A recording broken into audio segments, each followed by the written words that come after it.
ఆగండి ఆగండి. Back back. Your honour, నరసింహనే ఇతను ఫుల్ గా మందు తాగి తన ట్రై సైకిల్ తో సర్కిల్ ఇన్స్పెక్టర్ గారి భార్యను రెండో భార్య. కరెక్ట్ కరెక్ట్ రా సార్. పట్టపగలు తాగి ట్రై సైకిల్ నడిపింది నువ్వేగా? నేనే తాగే నడిపా. సర్కిల్ ఇన్స్పెక్టర్ గారి భార్య సూర్యకాంతాన్ని తాగి గుద్దింది నువ్వేగా? నేనే గుద్దా. నో ఎంట్రీలోంచి బండితో తాగి దూసుకెళ్ళింది నువ్వేగా? తాగే తాగే తాగే ఎన్నిసార్లు చెప్పమంటారు?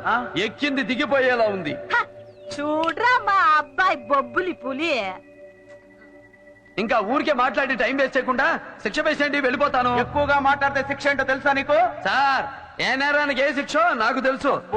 హత్య చేస్తే ఐపీసీ 302, హత్యా ప్రయత్నం చేస్తే 306, రేప్ చేస్తే 376, చీట్ చేస్తే 420, మనలాగా గొడవ చేస్తే పబ్లిక్ న్యూసెన్స్ 160A, 294B, తాగి వాగితే 41J, కోర్టులో అతిగా వాగినా శిక్ష ఉంది. ఇప్పుడు మన కేసులో అన్ని సెక్షన్ల కింద ఓరు మొత్తంగా 30 రోజుల పైన జైలు శిక్ష, 3000 పై చిలుకు ఫైన్. ఇదివరకు 2500. మొన్న వేసవ కాలంలోనే రేటు పెంచారు. సార్, ఆ పుస్తకంలో చూడకండి, అది పాత పుస్తకం, ఇది కొత్త రేటు. అందులో ఉండదు. ఇండియన్ పీనల్ కోడ్ మీకు గూట్లో ఉంటే నాకు నోట్లో ఉంది. జస్టిస్ చౌదరిని అక్కడ చూడు. గురువా, జూనియర్ డాక్టర్ కంటే సీనియర్ పేషెంట్ కి వివరం ఎక్కువ. అలాగే అలాంటి జూనియర్ జడ్జి కంటే నాలాంటి సీనియర్ ఖైదీకే విషయం ఎక్కువ. సాక్ష్యాధారాలు పరిశీలించిన మీదట ముద్దాయికి 2 నెలల సాధారణ జైలు శిక్ష విధించడమైనది. 2 నెలలు వేశాడు. బాలయ్య, తాగి బండి గుద్దేసింది నేను. వారం రోజుల్లో నా కూతురు పెళ్లి చూపులు. దాని జీవితం నాశనం కాకుండా చేశావయ్యా. నేను చేసిన నేరాన్ని నీ నెత్తి మీద వేసుకుని నన్ను కాపాడు బాబు. బాబు, ఎన్ని జన్మలు ఎత్తినా నీ రుణం తీర్చుకోలేం. ఆగండి. రుణాలు మన ఆటోగ్రాఫ్ లో జాంతానై. అమ్మ చెప్పింది, అయ్య చేశాడు. ఓకే.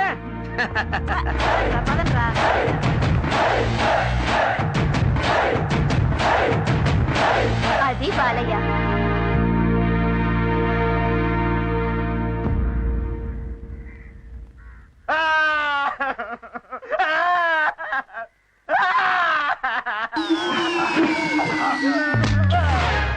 ఏన్నా, ఎందుకు ఏడుస్తున్నావు? గుర్తుకొస్తున్నాడు సార్. చూడాలనుంది సార్. చూడాలనుంది. సినిమా టైటిల్ తాతయ్య గుర్తొస్తే ములాఖాత్ పెట్టుకుని పిలిపించుకో. పిలవడానికి అతను లేడు సార్. ఏమైందిరా? చనిపోయాడు సార్. ఇట్లా చచ్చిపోయాడు రా సార్. ఒక నీచ నికృష్టుడు మా తాతయ్యని చంపేశాడు సార్. చంపేశాడా? అన్ని ముక్కలు ముక్కలకి నరకాలి. ఎవడ్రా వాడు? నేనే సార్. నువ్వే చెప్పేసి చూడాలనుందని చెప్పి నువ్వు ఏడ్చి నన్ను ఏడిపిస్తావారా?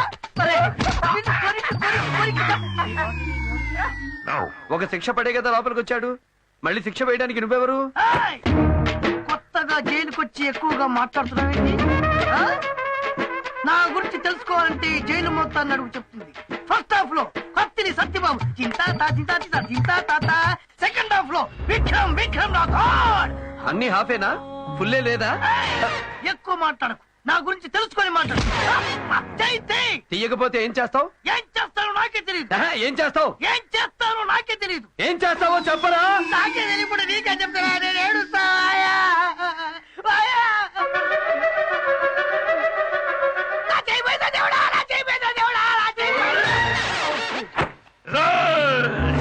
ఏం చేస్తున్నారా మీరంతా? ఏ రాష్ట్రంలోనూ ఈ రాజా గౌడ్ను ఎవ్వరు ఏం చేయలేరు. 4 రోజులుగా నరకంగా ఉంది. నాకిక్కడ మండిపోతోందిరా. అర్జెంటుగా నన్ను తీహార్ జైలుకు షిఫ్ట్ చేయించమను, లేదంటే అందరు మినిస్టర్లను రాజీనామా చేసేయమను. లేకపోతే నేను కోర్టుకెళ్ళి మీ అందరినీ వేళ్లతో ఆడిస్తా. తొందరపడకు, ఆవేశపడకు. నీ ప్రాబ్లం మొత్తం పెద్ద ఆయనకి తెలుసు. ఇప్పుడే పెద్ద స్కామ్ లోంచి బయటపడ్డావు. 2 రోజులు బయటపడ్డావు. ఈ జైలు నుంచి నిన్ను సేఫ్టీగా తిహార్కి పంపించే బాధ్యత నాది. ఈ జైలు నువ్వే కింగ్. రెచ్చిపో, ఆటోమేటిక్ గా ఫోర్స్ అది స్టార్ట్ అవుతుంది.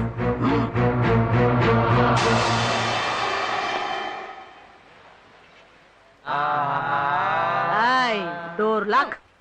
ఇదే బాలయ్య వాళ్ళ హోటల్. ఇక్కడికి వస్తున్నారు? సర్లమ్మ, భైరవి తను చాలా పెద్ద. మీతో మాట్లాడాలని వచ్చా.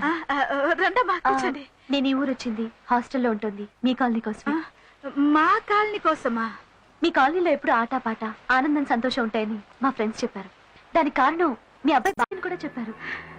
మా బాలయ్య బాలకృష్ణుడమ్మా. ఈ కాలనీ వాడికి బృందావనం. ఇక ఆటలో పాటలకి కొదవే ఉంటుంది. మా బాలయ్య ఎక్కడ ఉంటే అక్కడ సందడే సందడి. నాకు మాత్రం అతను చేసే కొన్ని పనులు అస్సలు నచ్చట్లేదు. చెడ్డవాడు అనుకున్నప్పుడు మంచివాడిగా మారిపోతున్నాడు, మంచివాడే అనుకునేంతలో తిరిగి చెడ్డవాడిగా తిరుగుతున్నాడు. ఎందుకలా? అది వాడి జాతకమమ్మా. జాతకమా? అవునమ్మా.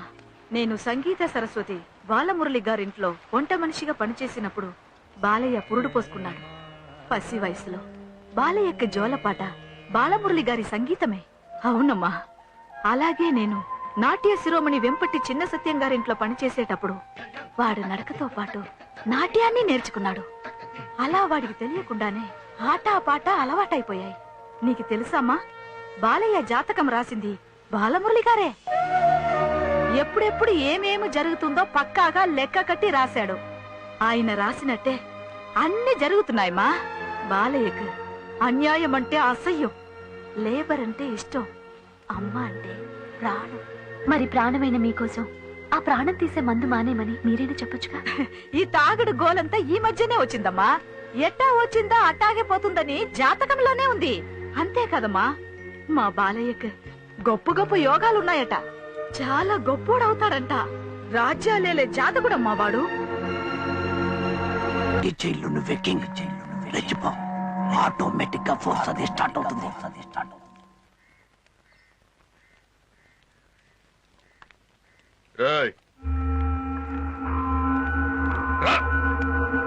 కొలేసుకో.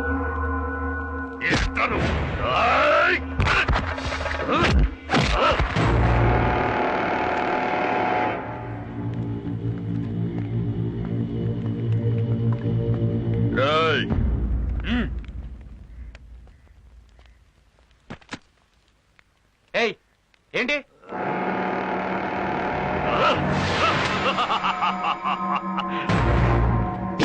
ఖైదీలకు పెట్టే అన్నంలో మట్టేస్తావా కుక్క?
ఈశ్వరి, ఏంటిది?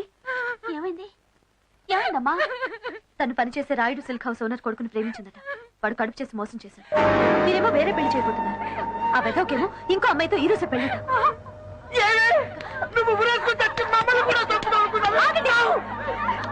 కొట్టాల్సింది ఈశ్వర్ని కాదు, తన్ని మోసం చేసి వేరే పెళ్లి చేసుకుంటున్న ఆ రాస్కల్ని. వాడిని చెప్పుతో కొట్టి వాడి చేతుల్ని తాడు కట్టించాలి. కరెక్ట్ గా చెప్పావమ్మా. బాలయ్య, బయలుదేరు. ఆగు. ఇది పవిత్రమైన పెళ్లి విషయం. తాగి అక్కడ మాట్లాడితే తప్పు మందైపోతుంది. ఇది మా ఆడవాళ్ళ సమస్య. మా లేడీస్ పవర్ ఏంటో అక్కడే నిరూపించి మేమే వాడితో పెళ్లి జరిపిస్తాం.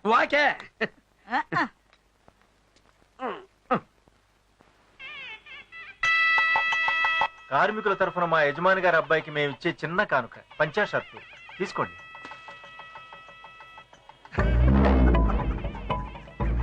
నా కొట్లోనే గుడ్డ కొట్టేసి, నా కొట్లోనే దీన్ని కుట్టేసి, నా కవర్లోనే పార్సుల్ కట్టేసి, నా కొడుక్కే పెళ్లి కానుక ఇస్తున్నారంటే నిజంగా దొంగ గాడిదలరా మీ లేబర్ వాళ్ళు. పెద్దోళ్ళు వచ్చే టైం కాళ్ళ కడ్డం పడకూడదు. వెళ్ళండి, వెళ్ళి 6 రోజులు అవతల కూర్చోండి. పడే మీ అందరికీ భోజనాలు కూడా పైన కాదు కింద నేల మీద కూర్చొని తినాలి. పొండే పొండే పొండే. లేబరర్స్, నిలబడి పని చేయాల్సిన వాళ్ళు కుర్చీలో కూర్చొని తినడం అలవాటైతే బద్ధకం బలిసిపోతుంది. అందుకే అలా అన్నా. నేను చెప్పాను ఈ అమ్మాయినేమ్మా. మీ అబ్బాయి సుధీర్ ఈ అమ్మాయిని ప్రేమించి కడుపు చేసి పెళ్లి చేసుకుంటానని అబద్ధం చెప్పి ఇప్పుడు ఇంకో అమ్మాయి మెళ్ళ తాళి కట్టాలనుకుంటున్నాడు. బతుకు కూలిది, నా కొట్లో పనిచేసి లేబర్ది. ఈ రాయుడికి కొడలా. ఆ సంగతి ఆలోచించాల్సింది నీ కొడుకు.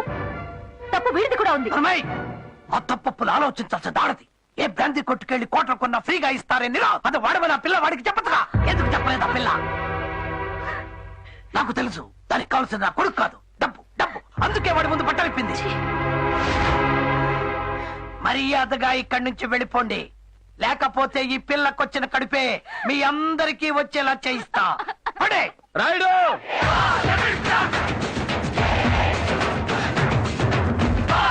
డెవలాగులు పెంచి దించి పీకి లాగి మాటలతోనే జనంతో ఆడుకునే మీలాంటి డకోటగాళ్ళని చాలా మందిని చూసాం మన సర్వీస్ లో. ఎవడ్రా నువ్వు? లేబర్, నేల క్లాస్ టికెట్ గాడిని. ఒకే డైలాగ్ తో మాస్ మొత్తాన్ని కవర్ చేస్తున్న పెద్ద డేంజర్ పార్టీలా ఉన్నావే. డబిలాగులు మాత్రమే కాదు, యాక్షన్ లో కూడా చాలా డేంజర్ గానే. మనం కొట్టేది రాయల్ ఛాలెంజ్, నీలాంటి వాళ్ళతో ఎప్పుడు ఛాలెంజే. ఆఫ్టర్ ఆల్ కూలీ ఏంట్రా నీ ఛాలెంజ్? కూలీ కూలీ అని మాటి మాటికి అంటున్నావే, ఆ కూలీ వాళ్ళు లేబర్ వాళ్ళు లేకుండా ఓసిగా ఉండే నీ బతుకు ఏ సీరెంజ్కి వచ్చిందా? నీ కొట్టు తెరవడం దగ్గర నుంచి నీ బతుకు ముయ్యడం వరకు ఈ లేబర్ అవసరం. ఈ లేబరే లేకపోతే మీరంతా లోఫర్స్. అట్లాంటి లేబర్ ని అసహ్యంగా మాట్లాడి అవమానిస్తావా? మర్యాదగా మా లేబర్ వాళ్ళ పిల్లకిచ్చి చేస్తావా, చేయించమంటావా? ఏంటది? పెళ్లి పెళ్లి పెళ్లి పెళ్లి. వాకే మై డియర్ లేబర్స్, మొదలెట్టండి పెళ్లి మేళం. ఏంటయ్యా రాయుడు, మా లేబర్ వాళ్ళంటే నీకు తలుసుగా ఉందా? అంతే. మర్యాదగా నీ కొడుకుతో ఆ పిల్ల మెళ్ళలో తాళి కట్టించు. లేకపోతే మొదటి రోజుల్లో మీ నాన్న మోటార్ సైకిల్ కట్టుకుని రోడ్ల వెంట అమ్ముకునేవాడే బట్టలు. అక్కడి నుంచి బయట పెడతాం మీ బతుకేంటో. అది ఏంటి అలా చూస్తున్నావు? ఒకప్పుడు మీ అమ్మ కూడా సేల్స్ గానే మర్చిపోయావా? అది ఇప్పుడు ఇక్కడ ఈ పెళ్లి మా పిల్లతో జరగకపోతే నీ కొట్టు తలుపులు ఎప్పుడూ తెరుచుకోవు. చెప్పు, పెళ్లి చేస్తావా, కొట్టు మూస్తావా? Sound తాడగండి, sound తాడగండి.